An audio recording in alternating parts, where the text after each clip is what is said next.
Hello guys, இன்னைக்கு நம்ம சேனல்ல என்ன ரெசிபி பார்க்க போறோம்னா ஜவ்வரிசி கிச்சடி ரெசிபி தான் பார்க்க போறோம். அதுக்கு முன்னாடி சேனல் இன்னும் சப்ஸ்கிரைப் பண்ணலனா சப்ஸ்கிரைப் பண்ணிக்கோங்க.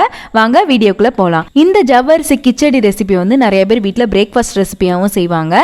நவராத்திரிக்கு ரொம்ப ஸ்பெஷலான விரதம் ரெசிபி கூட. வாங்க எப்படி செய்யறதுன்றதை பார்ப்போம். ஃபஸ்ட்டு அரை கப் ஜவ்வரிசி வந்து ஊற வச்சது எடுத்து வச்சுக்கோங்க. நான் வந்து ஓவர் நைட் சோக் பண்ணி எடுத்து வச்சுருக்கேன். அதுக்கப்புறம் ஒரு பேனில் 1/4 கப் அளவுக்கு வேர்க்கடலை ஆட் பண்ணி நல்லா ரோஸ்ட் பண்ணி எடுத்து வச்சுக்கோங்க. இது நல்லா கம்ப்ளீட்டாக ஆற வச்சுக்கோங்க.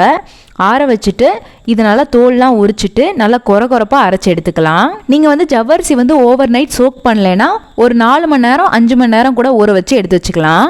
இப்போ வந்து ஒரு பேனில் 1 டீஸ்பூன் நெய் ஆட் பண்ணிக்கோங்க. 1 டேபிள் ஸ்பூன் எண்ணெய் ஆட் பண்ணிக்கோங்க.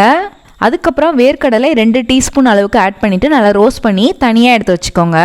அதுக்கப்புறம் அதே பேன்லேயே 1/2 டீஸ்பூன் சீரகம், 1 பச்சை மிளகாய், கொஞ்சமாக கருவேப்பிலை, 1 உருளைக்கிழங்கு நான் கட் பண்ணி ஆட் பண்ணியிருக்கேன். உங்களுக்கு 2 வேணும்னா கூட ஆட் பண்ணிக்கலாம். அதுக்கப்புறம் 1 தக்காளி கட் பண்ணது, இது எல்லாத்தையும் சேர்த்து நல்லா வதக்கி விட்டுக்கலாம். இது ஒரு 5 நிமிஷம் நல்லா குக் பண்ணி விட்டுக்கோங்க. அதுக்கப்புறம் நம்ம ஊற வச்சிருக்க ஜவ்வரிசி ஆட் பண்ணிக்கோங்க. நல்லா மிக்ஸ் பண்ணி விட்டுக்கலாம். இது ஒரு 2 நிமிஷம் வதக்கிக்கோங்க. 1/2 டீஸ்பூன் உப்பு ஆட் பண்ணிக்கோங்க.